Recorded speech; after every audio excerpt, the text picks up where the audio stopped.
تو یہ ساری چیزیں ہم بھی IMF پروگرام میں تھے, اس کے باوجود ہم نے اپنے قوم کا دھیان رکھا, ہم نے کوشش کی کہ لوگوں کے اوپر پریشر نہ پڑے. یہ کہتے ہیں کہ جناب دنیا میں عالمی مہنگائی ہو گئی, عالمی مہنگائی تو پچھلی گرمیوں سے ہے, یہ جو ساری قیمتیں بڑھی ہیں یہ تو پچھلی گرمیوں سے بڑھ رہی ہیں. تو یہ ہمیں بھی سارا کچھ فیس کیا.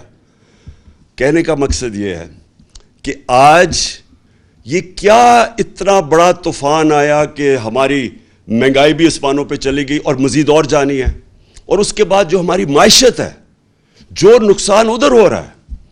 یہ جب کہتے ہیں کہ جی ہمیں بڑا مشکل برا پاکستان ملا, برا تو ہمیں ملا تھا مشکل وقت. یہ چھوڑ کے گئے تھے جو اصل بارودی سرنگ تھی, اس کو کہتے ہیں کرنٹ اکاؤنٹ ڈیفیسٹ, بیرونی خسارہ, کیونکہ وہ ڈالرز کے اندر خسارہ ہوتا ہے. پاکستان کی تاریخ کا یہ سب سے بڑا خسارہ چھوڑ کے گئے تھے, $20 ارب. اس کے باوجود تیسرے سال میں ہم بالکل خسارہ کم کر چکے تھے, اور خسارہ بھی کم کیا, اور 5.6% پہ ہماری اکانومی بڑھ رہی تھی. اور یہ یاد رکھیں کہ یہ کرونا کا سال تھا, اور اس سے جو 2 سال کرونا کے تھے, دوسرا اور تیسرا ہمارا سال کرونا کا سال تھا. اور کرونا کا کے باوجود 5.6% پہ پاکستان بڑھا, جب ہندوستان -7% پہ چلا گیا. ان کی گروتھ, ان کی دولت میں بجائے اضافہ ہونے کے نیگیٹو میں گیا. اس دور میں جس طرح پاکستان نے سب سے, یہ صدی میں ایک دفعہ اتنا بڑا بحران آتا ہے جو کرونا کا ساری دنیا میں عذاب آیا, تو پاکستان وہ ملک تھا چند ملکوں میں سے جس نے سب سے بہترین طریقے سے اپنے لوگوں کو بچایا, غریبوں کو بچایا, اپنی معیشت کو بچایا.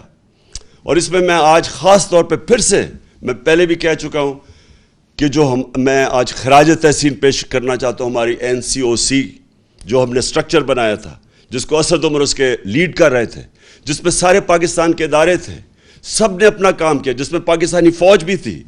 اور جس طرح ابھی جو ہمارا فیٹف میں سے ہم نکلے ہیں, فیٹف کے اندر بھی سب نے مل کے, ایک ملک نے مل کے لڑا تھا, جس میں سارے ادارے, جس میں حماد نے لیڈ کیا تھا, جس میں سارے ادارے تھے, جس میں پوری کوشش کی, بلکہ پرائیویٹ لوگ بھی تھے, جس میں پاکستانی فوج بھی تھی. سب نے مل کے اتنے بڑے ایشوز ہمارے دور میں ریزالو ہوئے. اسی دور میں جب ہم IMF میں تھے, اسی دور میں جب عالمی بحران تھا, ایک قوم بن کے ہم اس سے نکلے تھے. یہ جو آج پھنسے ہوئے ہیں, یہ جو آج ہماری ساری جو اتنی مشکلوں سے ملک کو ہم نکول کے یہاں لے کے آئے تھے, آج مہنگائی کے علاوہ جو ہماری معیشت ہے خطرے میں ہے. موڈیز کے اندر جو کریڈٹ ریٹنگ کرتا ہے کہ ایک ملک کی کریڈٹ ریٹنگ انہوں نے مائنس میں ڈاؤن گریڈ کر دیا ہے. اس کا کیا مطلب ہے؟ پاکستان کو قرضے نہیں ملیں گے, اگر قرضے ملیں گے تو بہت مہنگے قرضے ملیں گے. اور یہ دوسری چیز, وابڈا کا جو وابڈا کی ریٹنگ ایسی تھی کہ وہ خود انٹرنیشنل لونز لے سکتی تھی, اب جب سے یہ آئے ہیں اس کی بھی ریٹنگ ڈاؤن گریڈ کر دی ہے. اس کا مطلب کہ وابڈا کو وہ لونز نہیں ملیں گے, اور اگر ملے تو بہت مہنگے ملیں گے. اس کا مطلب جو 10 اسی دور میں جو 10 ڈیمز جو ہمارے دور میں شروع کی ہوئی ہیں وہ اب خطرے میں چلی جائیں گی, کیونکہ اگر پیسہ قرضے نہ ملے تو یہ کیسے پورے ہوں گے. تو میرا سوال یہ ہے کہ جب یہ ملک ترقی بھی کر رہا تھا, اس کی 5.6% تیسرے سال میں اور 6% چوتھے سال میں جب اس کی اکانومی گرو کر رہی تھی, دولت میں اضافہ ہو رہا تھا, جب ریکارڈ ہم ٹیکس اکٹھے کر رہے تھے, وہ بھی ایک وجہ ہے کہ ہم پیسے نکال سکے عوام کے اوپر بوجھ کم کرنے کے, سبسڈائز کرنے کے لیے. ریکارڈ 6.2 ٹریلین یعنی 6,200 ارب روپے کا ہم نے ٹیکس اکٹھا کیا, پاکستان کی تاریخ میں سب سے زیادہ. اور اسی دور میں سب سے زیادہ پاکستانی اوورسیز بیرون ملک پاکستان ریمیٹنسز ہمیں بھیجیں 31 ارب ڈالر کی, 32 ارب ڈالر کی ہماری ایکسپورٹس تھی. اور جو ہماری فصلیں تھیں, جو ہمارا ایگریکلچر ٹرانسفارمیشن پلان تھا, اس کی وجہ سے جو کسانوں کے پاس پیسہ گیا, جو ہم نے ان کی مدد کی, ریکارڈ فصلیں ہوئی ہمارے پاس. 4.4% پہ ہمارا زراعت ہماری آگے بڑھ رہی تھی. تو اس وقت کیا ہوا کہ آج سارا کچھ نیچے جا رہا ہے. اور وہ ہوا کیا، میں آج آپ سب کو یہاں بتانا چاہتا ہوں کہ ہوا کیا. ہوا یہ کہ ایک سازش ہوئی امریکہ سے، ایک سازش جس سے یہاں میر جعفر اور میر صادق ان کے ساتھ ملے. اس کے بعد انہوں نے پلان کیا ہماری گورنمنٹ گرانے کا. اس سے جو سیاست کے اندر جو ملک کے اندر سیاسی ماحول تھا وہ غیر یقینی ہو گیا، پولیٹیکل انسرٹنٹی ہو گئی. اس کا افیکٹ پڑا معیشت کے اوپر. میں نے جا کے نیوٹرلز کو میں نے ان کو سمجھایا کہ دیکھیں اگر یہ سازش ہو رہی ہے بڑا اچھا آپ نیوٹرل رہیں، لیکن یہ جو سازش ہو رہی ہے اگر اس وقت گورنمنٹ کو گرا دیا گیا اس سازش کے تحت تو یہ ان سے سنبھالا نہیں جائے گا. ہم نے بڑی مشکل سے یہاں تک آئے ہیں. یہ بڑی مشکل سے کرونا سے نکل کے جو کموڈٹی سپر سائیکل تھا، یہ جو جب یوکرین میں گیا روس اور جو جنگ ہوئی تو اس کی وجہ سے جو اثرات تھے، بڑی مشکل سے ہماری معیشت یہاں کھڑی تھی. تو میں نے تب ان کو بتایا، پھر شوکت ترین کو کہا کہ ان کو بتاؤ کہ یہ وقت نہیں ہے اس ملک کے اندر یہ سازش کو کامیاب ہونے دینے، کیونکہ اس کا ڈائریکٹ اثر پڑے گا ہماری معیشت کے اوپر.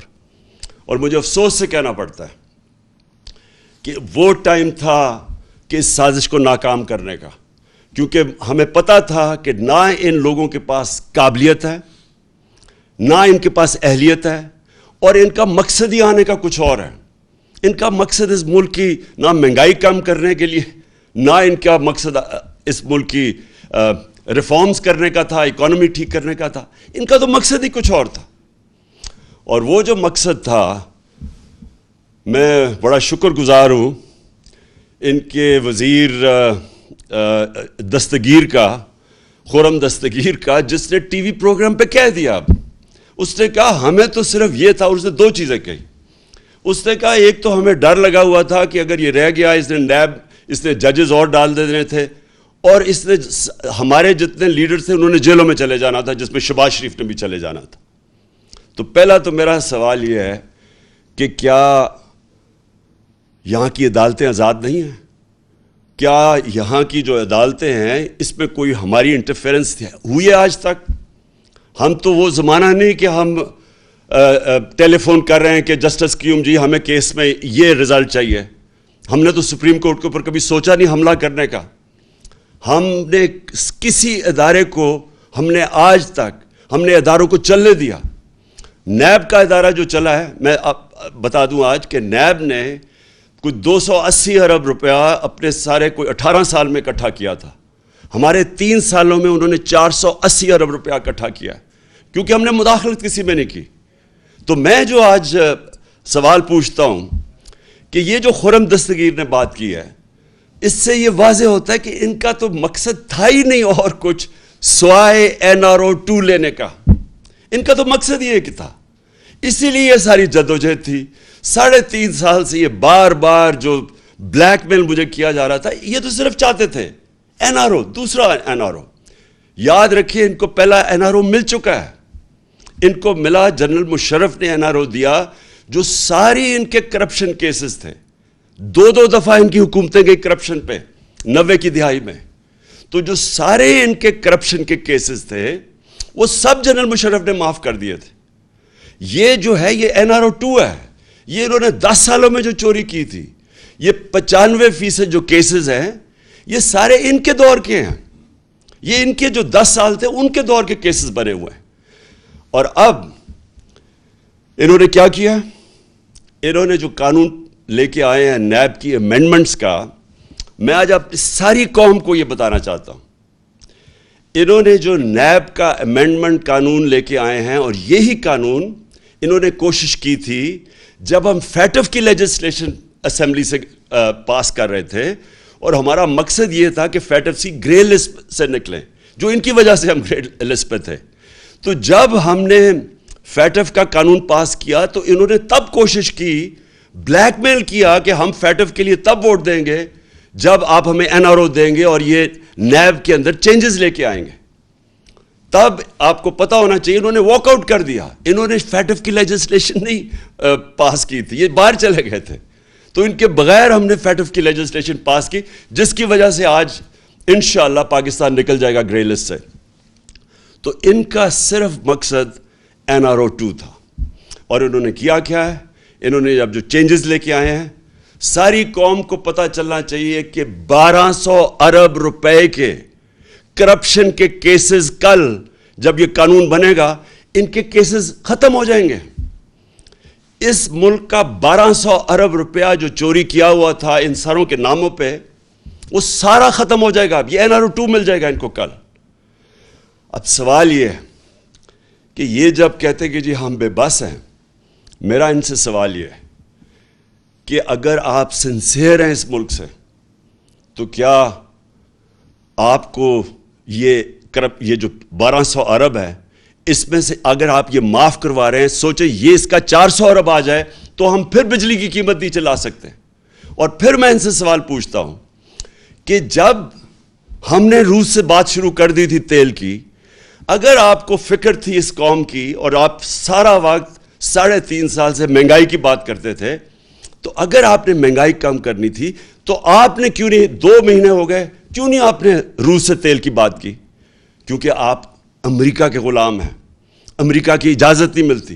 ہم نے جب تیل سبسڈائز کیا تھا تو ہمارا پوری کوشش یہ تھی کہ اس کے بعد ہم روس سے سستا تیل لیں گے جو ہندوستان لے رہا ہے, جو سری لنکا لینے لگا ہے, جو بنگلہ دیش لینے لگا ہے.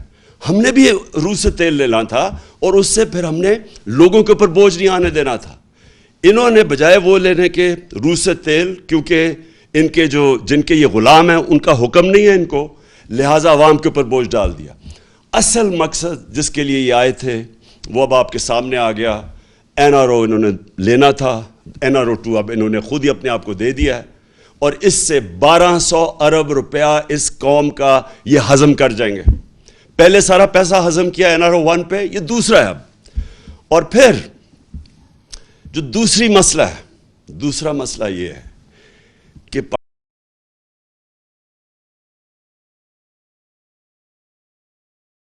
اس طرف جا رہا ہے جدھر سری لنکا پہنچ گیا ہے, اور وہ مجھے خوف یہ ہے کہ ہمارے پاس جس طرح یہ ہماری اب ریمیٹنسز گر رہی ہیں, ہماری 10% ایکسپورٹس گری ہیں پچھلے مہینے, جس طرح یہ ٹرینڈ جا رہی ہے ہمیں خوف یہ ہے کہ ہمارے پاس ڈالر نہیں ہوں گے کہ ہم اپنا جس طرح سری لنکا اب تیل نہیں خرید سکتا. آپ کو پتہ ہونا چاہیے کہ جب ہم آئے تھے, جب انہوں نے نو کانفرنس کیا تھا تو ڈالر 178 روپے کا تھا, آج وہ 208 روپے پہ پہنچ گیا. اور یہ صرف اور صرف اب ان کے پاس ایک راستہ ہے کہ یہ کسی طرح امریکنوں کے پاس اب جائیں گے اور ان کے پیر پکڑیں گے. مفتاح اسماعیل پہنچ گیا امریکن ایمبیسڈر کے پاس اور اس نے کہا کہ جی ہماری مدد کریں, کسی طرح ہمیں کوئی ریلیف دلوا دیں. تو مفتاح اسماعیل اور شہباز شریف کو میں یہ کہنا چاہتا ہوں کہ دیکھیں, یہ جو امریکن ہیں ان کی ایک بڑی ان کی فلسفی ہے, وہ فری لنچ, کوئی چیز مفت نہیں ملتی, ہر چیز کی قیمت ہوتی ہے. تو جو وہ قیمت آپ سے وصول کریں گے وہ ہمیں خدشہ ہے, وہ ہماری سوورنٹی کی قیمت ہوگی, وہ ہماری حقیقی آزادی کی قیمت لی جائے گی. اور اس قیمت, وہ جو قیمت ہے وہ ابھی سے نظر آنا شروع ہو گیا کہ یہ تیار ہو گئے وہ قیمت دینے کے لیے. بلاول بھٹو نے کہا کہ جی ہندوستان سے ہمیں تعلقات اچھے رکھنے چاہیے, ہم بھی اچھے رکھنے چاہتے تھے ہندوستان سے تعلقات. لیکن جب انہوں نے 5 اگست 2019 کو کشمیریوں کی سٹیٹ ہوڈ لی, جب انہوں نے جو کشمیریوں کو وہ جو آرٹیکل ان کا 360 جو بھی آرٹیکل تھا وہ ختم کیا, جب انہوں نے ان کا سٹیٹس لیا, وہ یاد رکھیں وہ یونائٹڈ نیشن سیکیورٹی کاؤنسلز کی ریزولوشن کی خلاف ورزی تھی, انٹرنیشنل لاء توڑا, تو تب ہم نے ان سے رشتہ توڑا. ہم نے بھی کوشش کی تب اس سے پہلے دوستی کی. تو اگر آج یہ ہندوستان سے تعلقات ٹھیک کرتے ہیں تو یہ یاد رکھیں یہ کشمیریوں نے جو قربانیاں دی ہیں وہ ساری ان کی قربانیوں کی قبروں کے اوپر یہ کریں گے. اور دوسری چیز, ایک اور ان کا مانڈوی والا, اس کی سٹیٹمنٹ میں دیکھ رہا تھا, اس نے کہا کہ اسرائیل سے کیوں نہیں, ہمیں اپنے مفادات کا سوچنا چاہیے. یہ بھی اسی ایجنڈا کا حصہ ہے جس سے یہ رجیم چینج کی گئی تھی. وہ یہی ہے کہ آپ اس ایجنڈے پہ چلیں جو ہندوستان, اسرائیل اور جو امریکہ چاہتا ہے, اور وہ ایجنڈا وہ ہے جو ہماری سوورنٹی ہماری آزادی کے خلاف ہے، جس کی وجہ سے یہ ساری جدوجہد تھی پاکستان کی، جو ہمارے لیڈر قائد اعظم نے جو اس ملک کو بنانے کی وہ کیوں بنایا تھا، ہم کیوں آزاد ہوئے تھے. تو اگر یہی کرنا ہے کہ جا کے اپنی ساری نظریے کو اس سب کو دفن کرنا ہے، اس لیے کہ یہاں ملک کے اوپر وہ چور اور ڈاکو آ گئے ہیں جن کے سارے پیسے باہر پڑے ہیں، ان کے اربوں ڈالر باہر پڑے ہوئے ہیں. جب چوری کرتے ہیں باہر پیسہ لے جاتے ہیں اور پھر پریشر ڈال کے NRO لے لیتے ہیں. یہ لوگ جب تک ہیں، میں آج اب سارے پاکستانیوں کا آپ سب کو کہنا چاہتا ہوں، اگر یہ لوگ اس ملک کے اوپر مسلط رہے، یہ صرف تب رہیں گے کہ اس ملک کے سارے اداروں کو دفن کریں گے، اس ملک کے سارے انصاف کے ادارے